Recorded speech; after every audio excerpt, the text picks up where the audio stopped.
ከሁለት ቀን በፊት አዶናይ ወደ መቀሌ ሄዳለውና ለምን አብረን ሄደን ሀገሬን አላስጎበኝም ብሎኝ ማክሰኞ ከሰዓት ነው በረራው ሲለኝ እኔ ደግሞ በዛ ሰዓት አይመቸኝም ብየው እንደማይሄድ ነበር የሚያውቀው ካሰብኩት በኋላ እንደውም አሪፍ አጋጣሚ ነው ከና አዶናይ ጋር መቀሌን በዛው ብጎበኝ ደስ ይለኛል ስለዚህ ምን አሰብኩኝ እነሱ የሚሄዱበትን ፕሌን ቆርጬ ማንነቴን ቀያይሬ ለምን ሳያቆኝ መቀሌ ድረስ አልሄድም ብዬ እንግዲህ አሁን ወደ 22 እንሄዳለን ልብሴን ከቀያየርኩ በኋላ ወደ ኤርፖርት እንሄዳለን ማለት ነው ስለዚህ ዛሬ በረራው ነው በረራችሁ 9 ሰዓት ላይ አሁን ልብሳችንን ቀያየር ሰርፕራይዝ እናደርጋቸዋለን ቻሌንጁ መቀሌ ድረስ እነሱ ሳያዩኝ መሄድ ነው ስለዚህ ማስክ ማድረግ ካለብኝ ኮፍያም ጸጉሬን አሮን ነው ምን እንደማደርግ ለማንኛውም ወደ 22 እንሄዳለን ተከታተሉ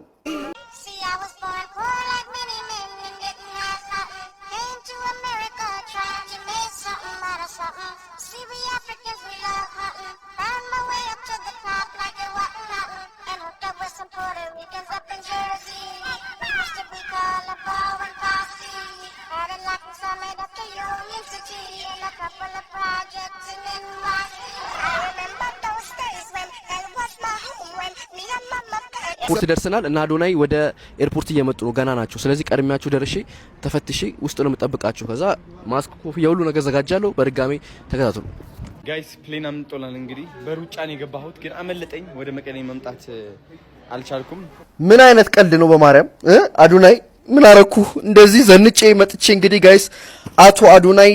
ፕሌን አመለጠኝ ብለዋል ያው ሙሉ ቪዲዮውን ዩቲዩብ ላይ ሰውጣት ታዩታላችሁ ለማንኛውም እኔ አማራጭ ስለሌለኝ እንግዲህ ቀጥታ ወደ ፕሌን ሄጄ መቀሌ ገብቻለሁ ማለት ነው ስለዚህ እና አዶናይ ነገ ጧት ይመጣሉ ሰርፕራይዙን ወደ ጧት አዘዋውረናል ፓርት 2 ከሚንግሱን ቮት ያረጋችሁ ሊንክ አካውንት ላይ አለ ሰርፕራይዙ አይቀር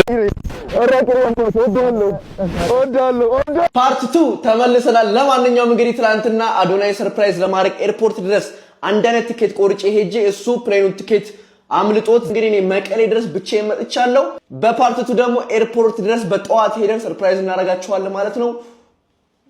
ቮት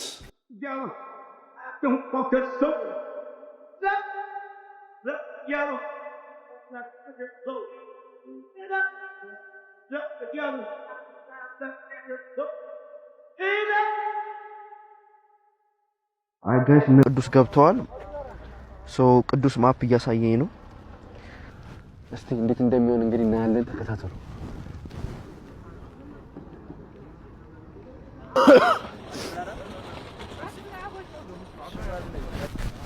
አራቂ ወዳለው